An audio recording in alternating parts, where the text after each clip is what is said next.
দিনাজপুরের ঐতিহ্যবাহী সিংড়া ফরেস্ট হয়ে আমরা অতিক্রম করছি, যাচ্ছি সামনের দিকে মেইন রোডের সন্ধানে।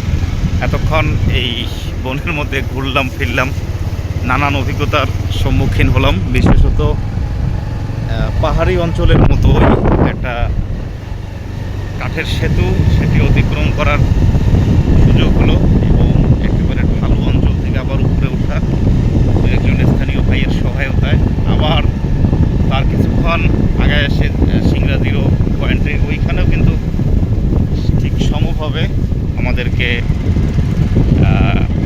স্থানীয়দের হেল্প নিয়ে গাড়িটা সেই সেতুটি পার হতে হলো।